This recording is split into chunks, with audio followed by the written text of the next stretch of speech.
My name is Joshua Ferguson. My occupation is I'm a retail clerk at Fullerton Cameras / photographer. I guess I work there part-time as I spend the other time as a parent.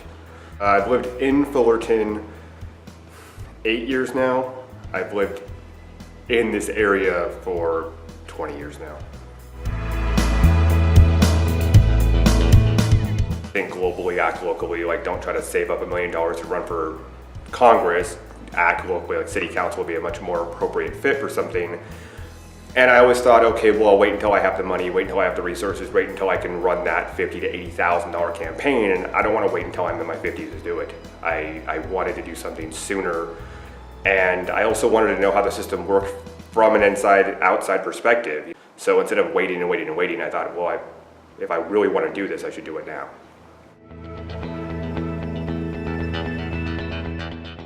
Everywhere you go in Fullerton, it's a different enough city because we've got the airport and the business district down there, and we go all the way up towards Lambert, towards Brea, and there, you've got Coyote Hills, and you got the colleges, and the cities, it's vast and it's different and interesting. A lot of cities are just like, you think of a town and you go, oh, well, there's Tustin, and it's just like Old Town Tustin or just Old Town Orange or whatever, and Fullerton has more than that. And I've always sort of enjoyed that about it. Soon, they're going to start the groundbreaking at Hillcrest Park. It's the first 3 phases are going to cost $5.4 million to revitalize that park, and then the next phases will cost more than that. And they're doing this grand issue, and it's a way for the city council to say, hey, look at what we're doing for this city, look what we're doing for this park, when they ignored the budgetary issues, they ignored how the park was supposed to be maintained up until that point.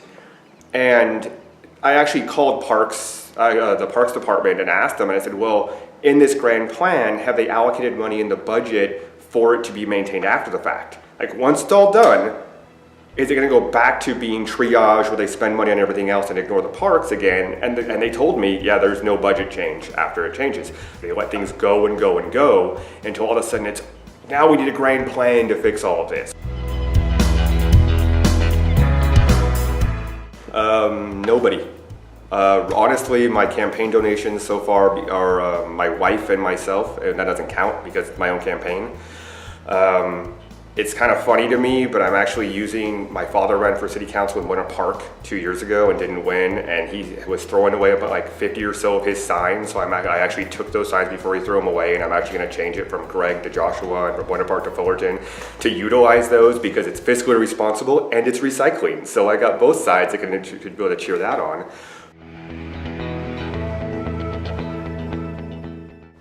The city council has to put out a plan. Like, we have the Fullerton plan that's mandated by California law. And the city council's job is to run the city, to make sure that the city manager's doing their job and holding them accountable, and to make sure the police chief's doing their job and hold them accountable, and et cetera, and make sure things are running. It's, what's the adage, making sure the trains run on time? I mean, obviously that would be Caltrans. We just heard the whistle. We just heard the whistle, yeah.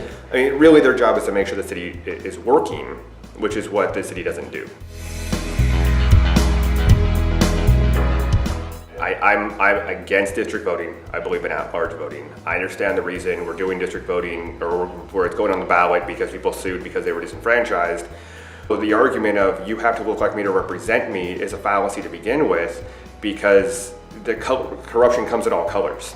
I feel like if you really have somebody who, I mean, you're going to get corrupt candidates of every spectrum, and if you really want to vote somebody out, you're more likely to vote them out if you have the entire city going, yeah, that guy shouldn't be doing this or that woman shouldn't be doing this, and let's solve the problem, as opposed to just being in one small area. I believe in property rights. I believe that Chevron owns the land and they should be able to make a profit on the land. I don't know that there's a way to really fight it because the groups that want to raise money can't afford to. They can't, I mean, we're talking, again, you do the math, 700 houses at even $500,000 each, which would be way low balling it for the Fullerton market. You're looking at substantial hundreds of millions of dollars. Well, who's going to raise that? Matching funds? We can't save the Fox after 20 years. We're going to save Coyote Hills? I mean, so there's going to have to be a give. It's going to end up being partially developed just from a financial aspect, but there has to be honest and open debate about it, and that's what the city's falling apart on. So I don't have an answer, to be honest. It's a tough one that everyone has to sit down and go, well, what can we compromise on and how can we really deal with this? My issue is that This country, we built the Empire State Building in 441 days back in 1931. Actually, it might have been less, that might have been 410 days, but less than 500 days back in 1931.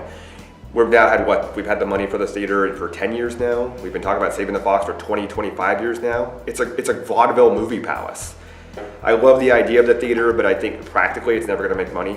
I mean, that's just a reality. The Egyptian theater loses money and it's on Hollywood Boulevard. There's no way this single theater screen is gonna make money, and yet it's always save the Fox, save the Fox, save the Fox. Nobody has an answer for how it's going to be maintained after the fact.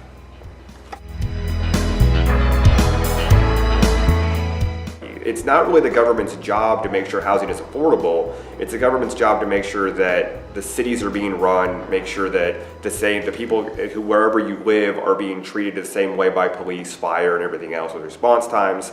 But they can't solve the housing issue. It's impossible. When the government gets involved in the housing issue, you end up with like Fannie Mae and Freddie Mac holding like 70% of underwater mortgages. I mean, we're on the cusp of a housing bubble right now simply because they're not foreclosing on homes. Well, those houses would be affordable if it wasn't for that. There's nothing the city could do to build a house that I could afford to own without getting into subsidies or rent control or other government things. And at least on the local scale, it's not going to benefit the citizens.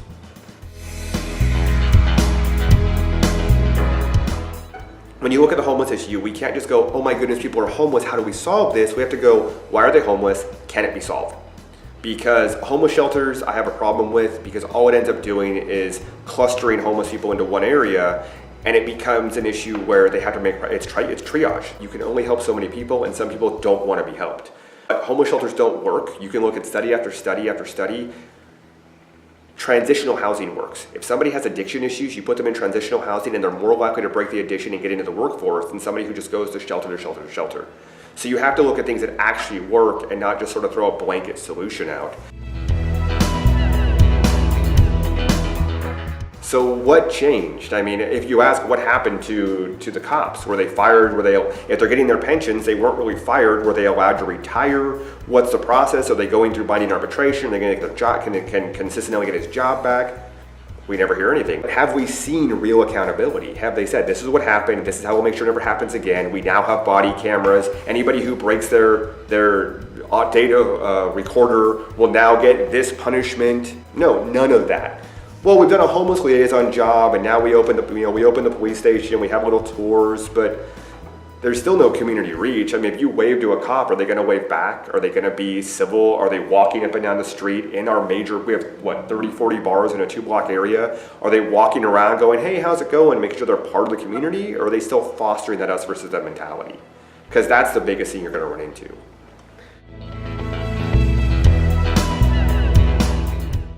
I don't think the bar scene has ruined Fullerton. I feel like it's obviously added tax revenue. I feel like the bar scene will ruin Fullerton if they continue to own the city council and are allowed to do what they want in Fullerton. That's more of a concern to me.